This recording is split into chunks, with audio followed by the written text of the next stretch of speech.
Well, hello and welcome. It's Liam here from Evolve Cyber. I'm joined with Jason Simmons from Mills Oakley and Andrew Brett from Infosure, and we are back for episode 3. Welcome, gentlemen. Thank you so much for joining. Not a problem. Pleasure, Liam. Good to see you, mate. Yes, absolutely. And today we are discussing. Oh my goodness! Wow, discussing.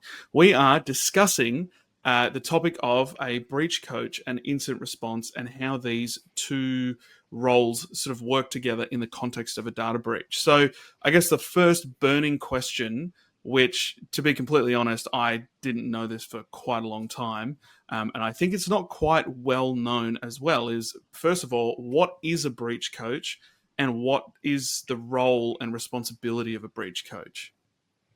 Yeah, I'm happy to jump in there, Liam. A breach coach is, in short, cyber lawyers trying to sound a little bit cooler. In that, they can be called coach. Look, it's probably a title that's actually come out of America. Where data breaches have probably been managed for a lot longer than in Australia under legislation, and so we really adopted that terminology in Australia probably about a decade ago. And what it essentially means is a lawyer who specialises in advising organisations through a data breach, the different legal requirements, maybe in terms of reporting to government agencies, notifying individuals, and everything in between. And because of the nature of the term data breach, someone, I don't know who, came up with the term breach coach, and so we coach clients through the process, I guess. And you can kind of follow that title through into, we train for incidents. We have a team of people that respond to the incident. So yeah, as I said, we're trying to be a bit cool in what we are by associating ourselves with sport, which is probably an Aussie thing. We really associate everything we do to sport if we can. So yeah, I'm a breach coach for a job. that's great. I do think I mean, if you were to look at a data breach, and really the breach coach is that kind of glue that kind of holds everything together, because yeah, when a data breach is unfolding, typically the people that come to you are like, well, we don't know what to do. So it kind of makes sense that it's the glue that holds everything together. Um, I know that you might have touched on it before, but in the context of potentially someone who is uninformed, like, let's say I was going to say run an accounting practice, but that's probably not accurate. I wanted to throw out a scenario there where it's like, if I'm a business owner doing my thing, let's say I'm a property development company and I have a breach. Why is it important to have a breach coach in the context of a breach? Now, I know I probably touched on it before, but really, if I'm kind of uninformed, why is that important to me?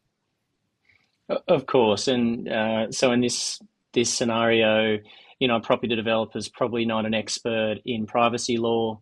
They may or may not have internal cybersecurity or IT services. Having someone like yourself within the team might not be the case, and so it's important for them, right from the first moment that they learn of a data breach or some other incident, that they're led down the right path, because you can go down the wrong path very quickly.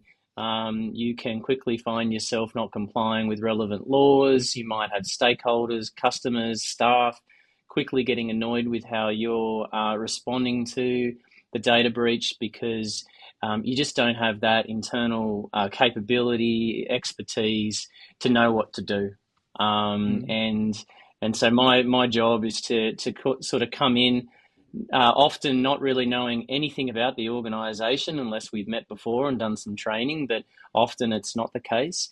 Learning about the incident, learning about the organisation, the people, the team as quickly as possible, so we can, I think, as we said in episode 1 or 2, and my main game is actually to get the business up and running as quickly as possible, minimise disruption to the business, help them continue to sell properties or develop properties, and not make stakeholders annoyed, and comply with their legal obligations after that. Yeah, perfect. Now that's great. And your comments at the start of that, if I'm a property developer, not skilled in privacy law, most likely not, because I've tried to read the Privacy Act and I gave up. So that's why we Look, have and professionals. look, and of course, within larger property developers, and my firm act for many of those, there's fantastic general counsel, in-house counsel, legal teams running the day-to-day business of the property developer, and so they would know property development contracts better than me, and so I'm not there to come in and kind of tell them how to do their job. And I've got to, in larger organisations, they're probably going to have a solid understanding of privacy law, having had to have their own privacy policy or different procedures in place to deal with their own day-to-day business. But when it comes to the notification laws, when it comes to the cybersecurity legislation now, if in some way they're associated with other significant organisations that are going to expect them to respond very professionally and quickly, they're going to need a specialist, and that's kind of what we're about, I guess. Maybe if we take the breach coach analogy a bit further, you've got the coach, the normal day-to-day coach on the sideline. Maybe we're like more the special teams, if we're thinking American, NFL for a second, where you come on for a particular play. That's really what we're there for. We're Perfect. coming on to try and deal with a particular situation. We come in for a period of time and then we get back off the field. And if you want to use us again down the track, then we're there for them.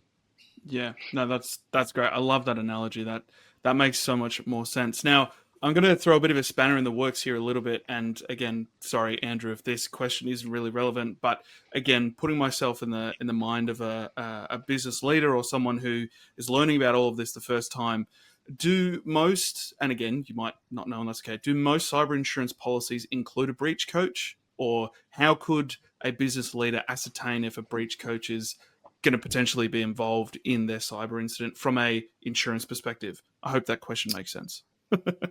No, it makes a lot of sense, and I think this is what people should understand too, because I think in my experiences, in cyber insurance gets painted with the same brush, but there are almost 35 providers in Australia of cyber insurance now, and all majority of them will use a different service. So Jason is obviously from Mills Oakley, but then you've got Canopius, you've got Clyde and Co, you've got internal. Some insurers actually have their own internal professionals that they will staunchly use. So you can't.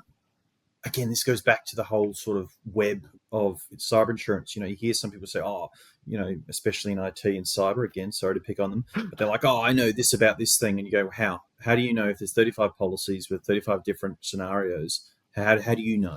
Because I'm in the industry and I barely know. And I know a lot, but I would never hand on heart say, some of these guys are more confident than me. And I'm like, this is fantastic.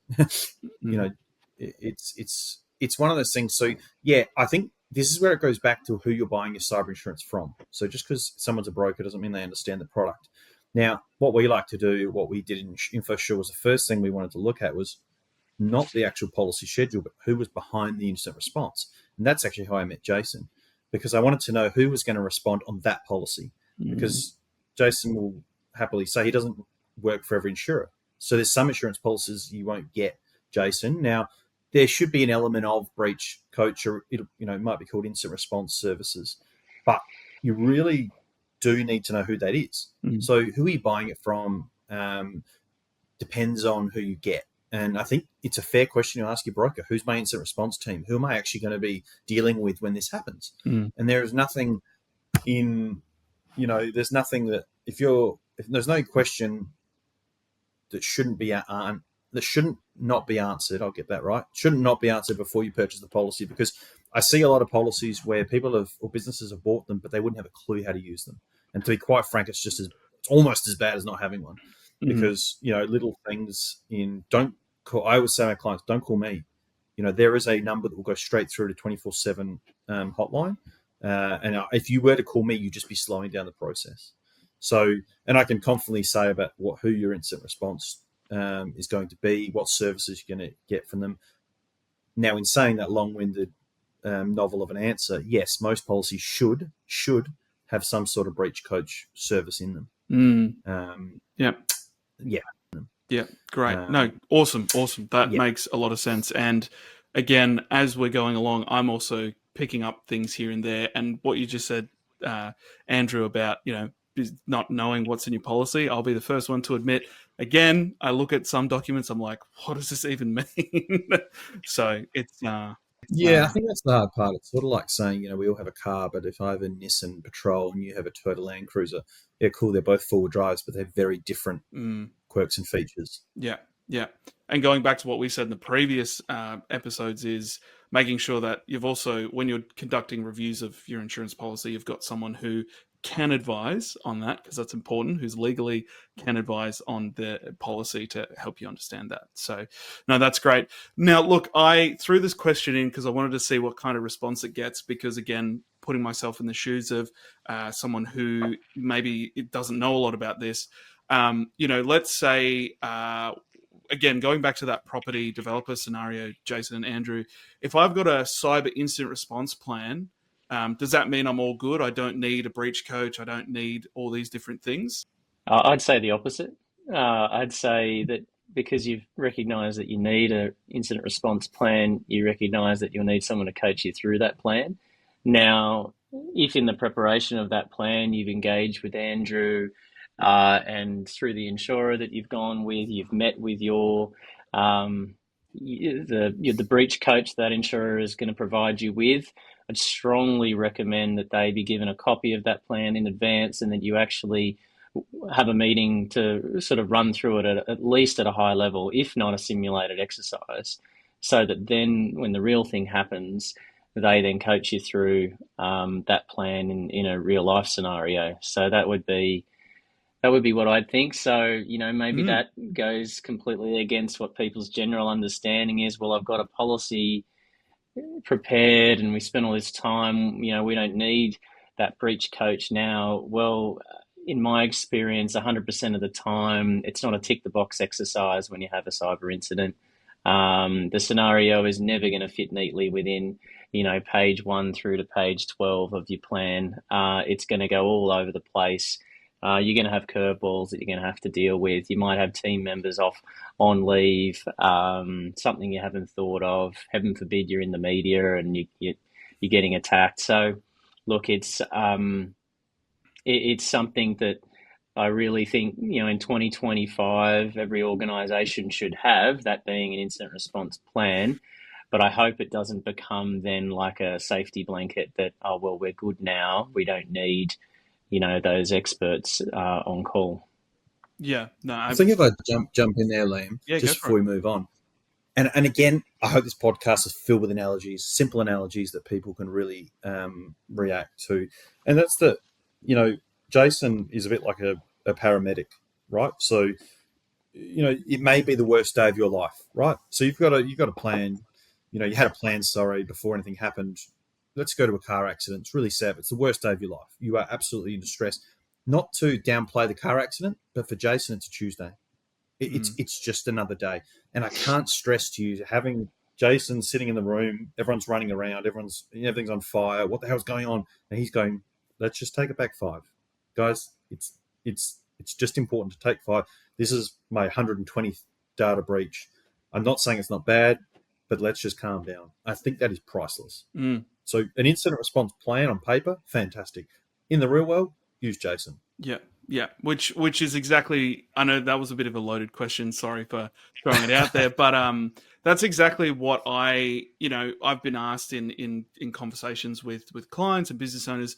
Hey, what is this incident response plan? What do we need to do? And when we've been looking at it, it's definitely been a case of, I've looked at it and gone, this is great having a plan. You've got steps in place, but really it could go anywhere. And yes, having a plan is better than nothing. But I think that's a really great point that you shared there, Jason, about, reaching out to your insurer or potentially the incident response team behind that and going through something like that and also doing a simulation, that's a great tip. I'm actually going to take that away and start doing that with clients, where we reach out and sort of simulate, okay, if we make this plan and we do this, how does that affect? Can we look at running some sort of light simulation just to go through it so we're all comfortable? Because I think personally, from my experience, and not my experience in just general in my industry, quite often, and I equate this analogy, and I'll bring it back in a moment, but it's like when you evaluate a new product and it's all the shiny things, and the vendor takes you through and shows you everything, and then when you get in there, it can be completely different. So, and I don't like that when that happens in terms of doing sales demos or whatever in a business context. And I would hate to have a cyber insurance policy and you think it's going to go one way, and then you call and it's like, no, we're actually going in the complete opposite direction. Whereas sitting down and having that chat and being a little bit closer to the incident response team just helps, again, ease the nerves if something goes wrong, because you've already had a conversation. There's a little bit of relationship there already. So I really like that. Thank you for that. I think the other thing that I'm going to get cheeky and jump in again is, and I hope that's sort of the vibe we've got. 100%, 100%. I get a bit of pushback on this one, but how many incident response plans, if you haven't got an insurance policy, how many do they actually say roughly how much this stuff's going to cost? Because it sort of goes down the list, and it's like, oh, go through your standard operating procedures. We're going to do this. Fantastic. But if we don't have the sort of accountant or CFO in the room going, sorry, just a quick question, how much is this going to cost? Because I think I actually think you should healthily know roughly, based, it could go either way, but roughly, I'd love to know, I would personally love to know, okay, so this incident response plan, are we, what are we looking at here? And obviously no one can actually tell you, but if they could sort of give you a rough guide, because, we're hearing stats out there that, even sort of minor data breaches are going between 50 and 100 grand. Like, then you can look at your cash reserves and go, well, actually, we don't have 50 to 100 grand that could go tomorrow. And that's what it's about. Do we have this? Should that not be, I'm going to throw it out there, should that not be part of an incident response plan, is the financial element? Because it's all going well to say we have a plan, but can we afford the plan? Yeah, look, no, it's a great point. And look, it happens all the time for us, where people do reach out to us, and once they, get a scope of works from us and maybe the forensic investigator, it can be a bit of a reality check of how expensive, the process can be. And also on the flip side, we get a lot of statistics around how much the average claim costs in the US in terms of legal costs, forensic costs, and the numbers can be extraordinarily high, and not reflective of Australia, and people can be alarmed by that as well. And so having that local understanding is important, and that's why, speaking, with a local broker expert like Andrew, running a simulation with you and I, Liam, where you get a bit of a scope idea. You don't know until for sure, and things can change along the way, but at least it gives you something to go by. And if you've bought an insurance policy that has, an excess that might be in the, multiple thousands or, $10,000, you need to know, is the cost going to be more than that? Because if that's the case, you've got to have that, excess available to be able to get going on your insurance coverage. Just like when we make a claim on our car insurance or on our home insurance, the insurer, first thing they ask for, don't they, is you've got this excess on there. So these are the 101 things that we run through when we're talking with people when we're practicing. Absolutely. Hot tip there. Try and get a deductible on your policy, because an excess is something you pay before you start. A deductible is something they'll deduct from the final payout. And that's putting my broker hat on. But if there are both, and Jason's 100% right, you need to know, because an excess is, we don't start until we need this money up front. Deductible is, well, instead of getting 250,000, you get 240 if it was a 10,000 deductible. So, but these are the nuances. These are the nuances that, just like I don't know Jason's role inside out, but I don't need to. because I fill the bucket for you, so you can go speak to him and he can give you his expert opinion. So I would love to know. I've got a scenario here. Actually, let me just check here. Yeah, perfect. All right, I've got a scenario, which again, this might be completely left of field, and tell me if this is not related at all. But all right, let's say I'm a business owner, and we have, I think, if I put my business owner hat on, not tech hat, we've got a problem. I've reached out to my IT provider or my service provider and said, I think we've got a problem here. Can you have a look? And they've acknowledged and said, yeah, we've got a problem. But they say, no, we're all good. We don't need to do anything. We don't need to engage insurance. We don't need to start that whole incident response process. First of all, is that good? Is that bad? And then second to that, what can I do in that situation as a business leader or business owner that's like, oh, I'm not sure. This is, that gut feeling where you're like, I don't know. I don't like where we're sitting. What do I do in that situation? Yeah, look, I think in that scenario, let's assume you've got cyber insurance. If you've got to, as a business owner, have that confidence and take ownership of your business in the sense that, if your gut's telling you I need to reach out and ask for some,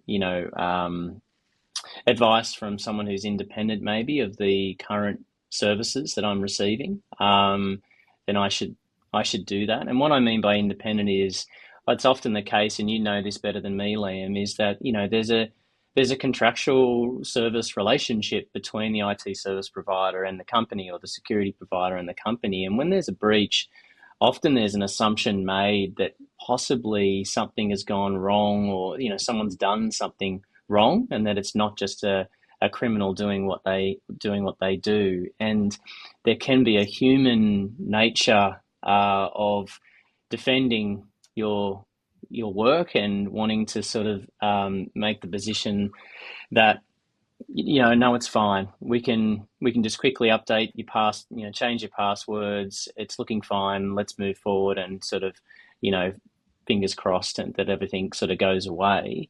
Getting that opinion from someone who has no existing financial connection to the business, and that would include myself, and then by extension, a forensic investigator who can have a look at the incident and give an independent view very quickly on, look, it's looking okay, and it can be done pretty quickly.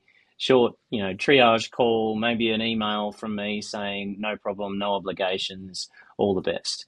But if there's something not quite right, if there's something suspicious that requires further investigation, then we can recommend to your insurer that coverage be provided for our costs, and we investigate. And that's where I have, of which I've had thousands of phone calls with MSPs and IT service around.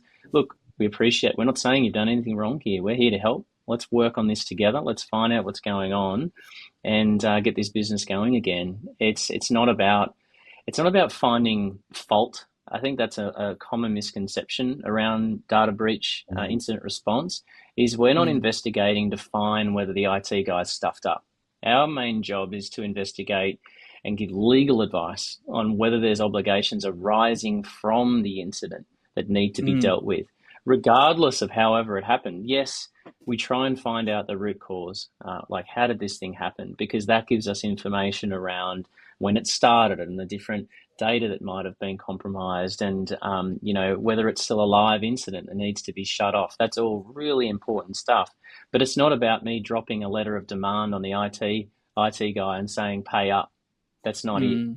That's not the main game. And often there's a phone call or Teams meeting or two that needs to occur to sort of calm the farm and make sure that we're all working on this together. And gather the information we need so that our common client, being the organisation that's been hacked, the victim, is looked after, and that we're not cutting any corners just because feelings are going to get possibly hurt a little bit because we're digging into some services that are being provided.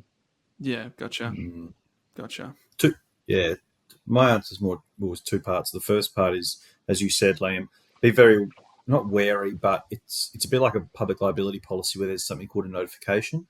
So don't we've heard horror stories of cyber insurers who get the phone call and we've had an incident. They say, when did the incident happen? They say, a week ago, but my IT cyber provider's been tinkering away in the background.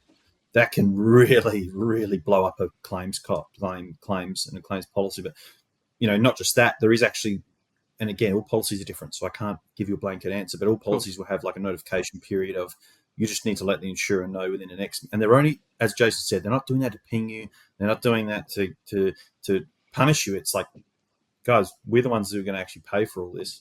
And they might come in and, as Jason said, have a look and go, it's fine, it's all good, keep going. Or they might say, look, we need to engage, we need to move in this direction. So it's not something to be feared, as Jason said. It's not there to have your homework marked. And just the second part, of my answer was, I've had chats with MSPs that have told me, oh, well, as soon as they pay out the client, they're going to come and cover off me. Not the case. It's, Jason probably attests this, it's, you have to have gross negligence to like go recover off someone. And it's just not, well, hey, if you've been grossly negligent, that can't do anything about that. But it's not a blanket, oh, now we've paid out the client, we're going to go straight to the MSP and get our money back. It's just not the case. Yeah. It's more about how do we write this incident, back where it needs to go, and get the company back where they need to. So, yeah, I guess it frustrates me a lot when these things come up about the friction points that aren't really there. Yeah. And I know they're not there. Jason knows they're not there, but we get almost told them so convincingly by these MSPs and cyber guys. We're just going, like, ask us questions. You're making statements. Because the fact is, I got tough skin, but we're actually hurting the client here. The business owner is the one that's losing here, because there's so much, we talked about it in the earlier episodes, mudslinging, or there's too much friction. The client's the one that's losing. Yeah. Because if they don't have the assistance and their business goes awry, well, they're the one that's gonna suffer in the end. So, yeah, that's my answer. Is A, make sure you reach out to your cyber policy. They can have a look and push you on your way if they need to. And B is, don't have that fear if they're going to come recover off you. It's just not the case. Yeah, 100%. And I think the underlying theme that I'm really starting to pick up with all of this is the fact that, and I think it's also shifting in perspective too.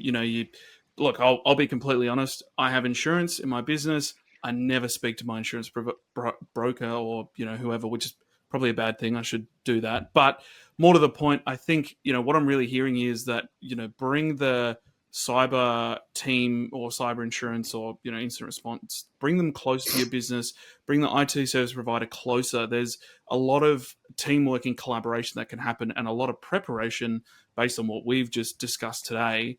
And I think if something was to go wrong, preparation is the key with all things, right? If you're prepared, you've got conversations, you've had conversations, everyone knows what they're doing, where they're at, that can lead to a much more positive result than if we're all kind of scattered. And I think for the most part in these situations, at least from my experience, it can be very scattered in terms of, the business owners talking to the cyber insurance company, the IT guys don't know the contact information for the cyber insurance. So there's that whole kind of, it's all a bit fragmented. So yeah.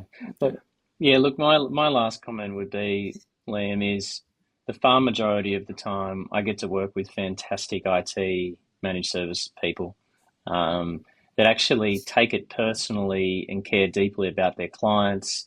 And I had a call today with a fantastic managed services provider who, before the call, had prepared, like a detailed understanding of what they've seen so far, so that right from the first moment, my team could see, what they knew already, and that we can jump onto the forensic investigation immediately. And they should be applauded, for that way of working with us and understanding that we are a team, and they're wanting their client to come out of this as best as they can. And it's only through more collaboration and more conversations like this that I think you will get rid of that that fear mongering that can occur. Yeah, 100%. Absolutely. No, that's great. This has been a great episode. I think there's been some absolute nuggets of gold that have been brought up and discussed. This is great. I think what we'll do is we'll close the episode off there. Are there any other final takeaways you guys want to give out? If not, all good. We can end it there. No, I'm okay. perfect. All right, great. Well, thank you so much, both of you guys, for your time. What a great conversation. Join us next week for our next episode, where we delve into the world of legal counsel, especially around cybersecurity, which will be another really, really fantastic conversation. Thank you again, Jason, and thank you again, Andrew, for joining me. We will see everyone next week. Thank you so much.